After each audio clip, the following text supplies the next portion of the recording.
Hello, bachcho. Let's see this question. The question says, in the figure shown, find the total magnifications after two successive reflection, first on M1 and then on M2. Question कह रहा है कि दो mirror है, एक convex mirror है, एक concave mirror है, एक कन्वेक्स मिरर है। इस मिरर का जो M1 नाम है इसका फोकल लेंथ दिया हुआ है और मिरर M2 का भी फोकल लेंथ दिया हुआ है। M1 means mirror 1, M2 means mirror 2। एक ऑब्जेक्ट है जो कि कनकेव मिरर से 30 सेंटीमीटर के डिस्टेंस पे रखा गया है। तो अब ये कह रहा है क्वेश्चन में कि इस दो मिरर के कारण जो दो रिफ्लेक्शन होगा उस दो रिफ्लेक्शन से टोटल मैग्निफिकेशंस निकालना है। तो इस क्वेश्चन में जो की कॉन्सेप्ट यूज होगा, बेसिकली की कॉन्सेप्ट वो हो जाएगा एक फॉर्मूला। और वो फॉर्मूला है की कॉन्सेप्ट। अगर अगर मान लो कि इस मिरर वन के कारण जो मैग्निफिकेशंस प्रोड्यूस हो उसको M1 कहे और मिरर टू के कारण जो मैग्निफिकेशंस प्रोड्यूस हो उसको M2 कहे, तो जो टोटल मैग्निफिकेशंस M होगा वो M1 क्रॉस M2, यही है इसका क्या की कॉन्सेप्ट।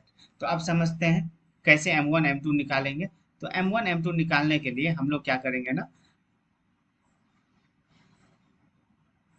M1 M2 निकालने के लिए हम लोग जो है पहले M1 निकालते हैं। M1 क्या है, तो देखो इसका फोकल लेंथ दिया हुआ है, इसका ऑब्जेक्ट डिस्टेंस दिया हुआ है।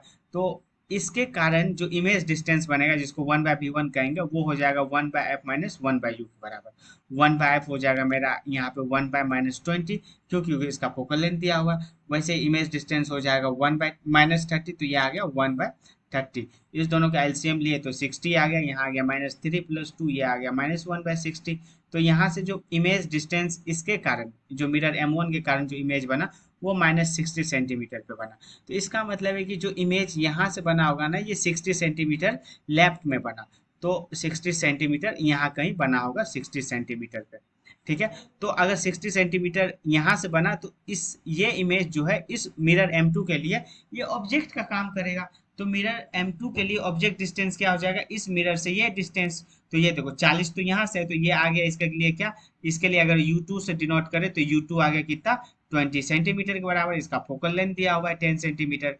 तो यहाँ से भी 1/v2 निकाल देंगे। V2 क्या है, मिरर M2 के कारण जो इमेज फॉर्म हो रहा है उसको V2 कह रहे हैं। तो V2 आ गया 1/f माइनस 1/u2। तो देखो 1/f हो गया 1/10, 1/v हो गया 1/20, तो ये आ गया 1/20 के बराबर। तो यहाँ से V2 क्या आ गया, यहाँ से V2 आ गया 20 सेंटीमीटर। तो देखो ये पहला मिरर का था, तो यहाँ से M1 निकाल लेते हैं। M1 होता है -v1/u। तो -v1 तो माइनस ये 60 आ गया, मतलब दोनों माइनस माइनस 60 आ गया। और इसके कारण ऑब्जेक्ट डिस्टेंस मतलब u कितना है, इसके कारण u है मेरा -30।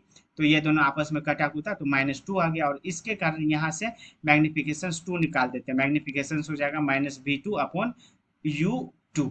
ठीक है। तो -v2 कितना निकला, ये आ गया -20, और u2 इसके लिए कितना है, ये है 20। तो दोनों काटे तो ये आ गया -1 के बराबर। तो जो एम नेट है क्वेश्चन का, एम नेट जिसको कि हम लोग M1 into M2, M net को मतलब टोटल मैग्निफिकेशन, तो M1 क्या आ गया -2 और M2 आ गया कितना -1। दोनों को काटे तो आ गया 2।